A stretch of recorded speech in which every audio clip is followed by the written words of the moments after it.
Normally, I talk about the vascular anatomy and the vascular danger zones before we start, because that's the most important thing to be mindful about in the perioral and in the periorbital area. And when we know this, we also have to know how we are treating our patients. And because I'm a plastic surgeon, I like to use the silk concept, which is the combination of surgery, injectables, lasers, and cosmeceuticals, especially the injectables, what we're going to talk about, Hyabel, and also to also some degree subdermal. They work really well with as an adjunctive and as optimization of surgery. And I always say, when you don't know where you're going, when you know your anatomy, things are difficult, but they become easier as you know. So most of my work is the science, the art, and the safety of aesthetic plastic surgery, and we do non-surgical and surgical work.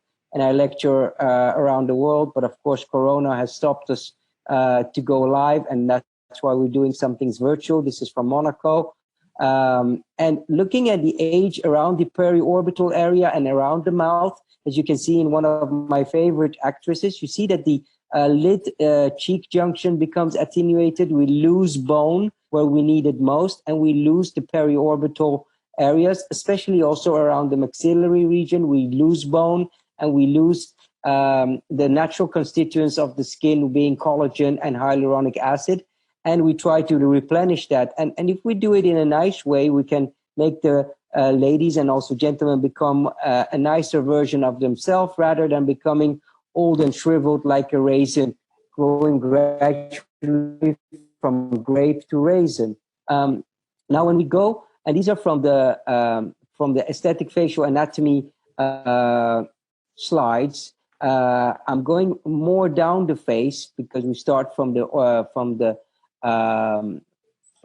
forehead, and then we go to the temple. So that will be a subject of another webinar where we're going to discuss all the anatomy of that. But we just have to be mindful of the most important anatomy around the eye, which is the supratrochlear, the supraorbital vessels, and the infraorbital vessels, which are medial to the midline.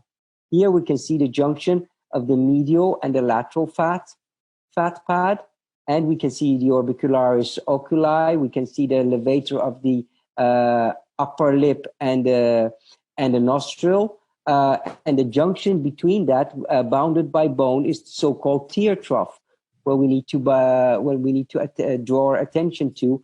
And I like to show a more deep placement of the product, a sort of a mid to higher G prime product, like the Hyabel Deep.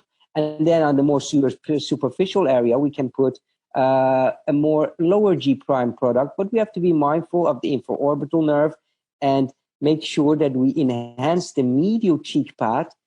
So we have only to look at a little bit what we do to the tear trough itself, and be mindful about the danger zones.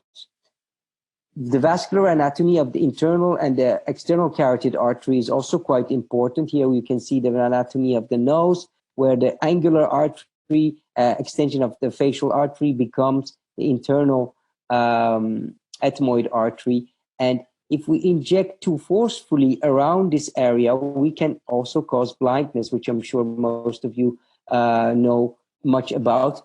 But look at this diagram from the book that shows the variation in anatomy of the internal and external carotid systems. So knowing the anatomy is important, but knowing the variations is also quite important for us to appreciate.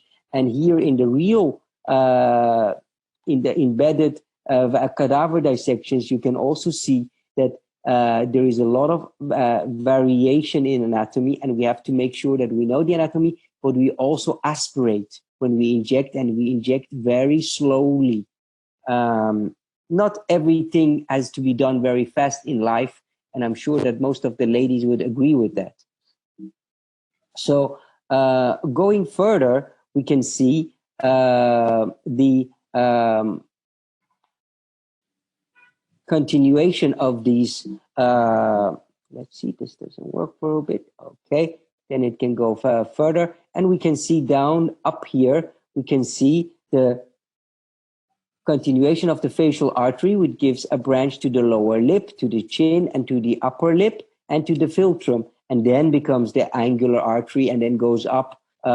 So that is the course of the facial artery.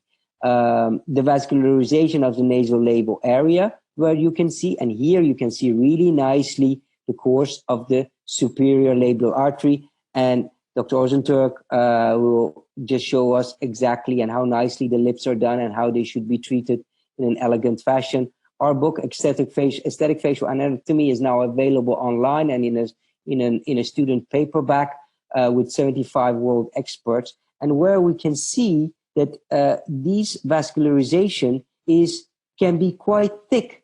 So if you can see the facial artery, the inferior labial artery, the superior labial artery, even a 25 gauge cannula can go in there. So don't be fooled by the studies saying, oh, 25 gauge is safe, 27 is not safe.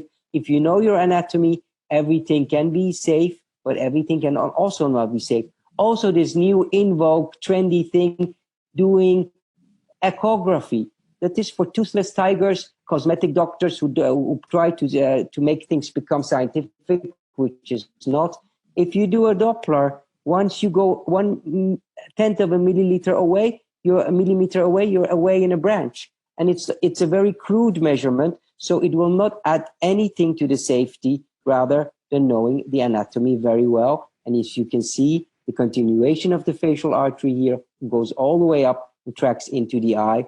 And here you can see in a split vision the branches. So no one can tell me that a crude thing like a Doppler ultrasound, which shows if you have a baby or not, can show the minute branching of this if you don't inject well and don't know your anatomy very well. And knowing the differences in the variations. In this very nice type study, you can see that only 60% is type 1, but there are also other variations of the superior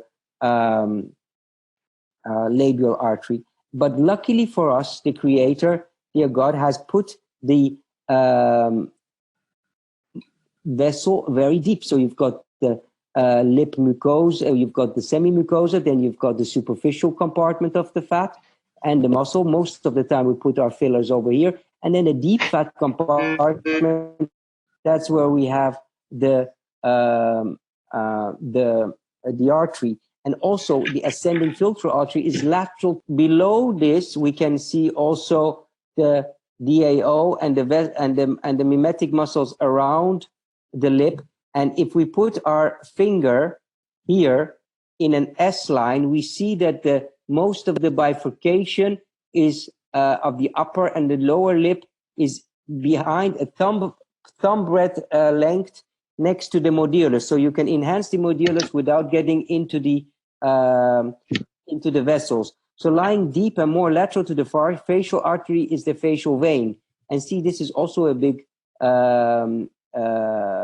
vein, which can be quite deep. So I just wanted to show is for the lips. I'm sure they will show that is that you have to make sure that if the upper lip is very high, long, you cannot do anything with fillers. You have to do a bullhorn excision, because otherwise you're going to make putting a lot of fillers, you're going to make your patient look like the fish who cleaned the aquarium. And that is what we like to talked about the anatomy of the face. It's very important to know the anatomy, and the arterial supply of the oral area is also very important. Two main arteries we have there. For main superior labial artery and the inferior labial artery. They are just crossing in the lips. And when you give some damage to them, you can have some bleeding on the patients and then bruising and some swallow for sure. So one should be very carefully administered to fill the lips, knowing the anatomy. With this technique I use here, I stay submucosal level. I don't inject deep in the muscle. Here you can see the semi-mucosa, okay? Then the superficial fat compartment. This is the orbicularis muscle. This is the deep fat compartment. And here, usually you have the artery. So, Okay. so Dr. Osanturk, in which layer here do you inject exactly? Probably here. That's right. On that level. This is the level he injects it. Yeah. So here. I can't see well in the slide, but I'm sure it is semi-mucosa, right? Yes, exactly. So he's probably injecting, I think, in this layer. If you go, let's see where we have it. Just underneath here. Mm-hmm. That's right. We have some lymphatic drainage every square centimeter of the skin on the face, even on the lips. If we move in the lymphatic drainage, we can give some enlargement on the lips without any danger. Yes. I will show you the technique, how do I inject it. So very carefully, it's very easy, very carefully. If you do it very carefully, it's very easy and you can get without any, I can say that any harmless results you can get. You don't give any damage to your patient's lips. So why I stayed there? Because I didn't want to give any damage on the lips. Lips are a very important part of us, especially if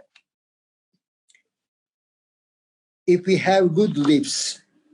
We attract the women, attract the others, the other people. So the volumizing of the lips is important. And also it is important to protect the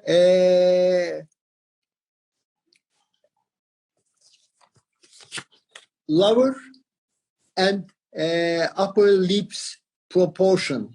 You should take care of that. So with less product, you can get very good result. And you told that I did it with Hyabel Ultra, right? So the contour can be done also. What I do is with the Hyabel lips, but you can also use with the basics for the philtrum. But Dr. Osanturk will show that to invert. But you can also use, if I don't know if I'm allowed to say this, but because it may be I don't know off limit. But if you want to make a nice volume, you can also use deep. Yes, you can say it. It is used. It depends on the country and the cultural. So for mature lips, I use basic and sometimes lips, but also for the smoker's lines and around the perioral region. But to just give a nice volume, a deep, and a combination of each. So, but we will get to that. So I think I'm done with that part of the anatomy. And just to show you this video about the facial artery branches and the danger zones. I have a question, Ali.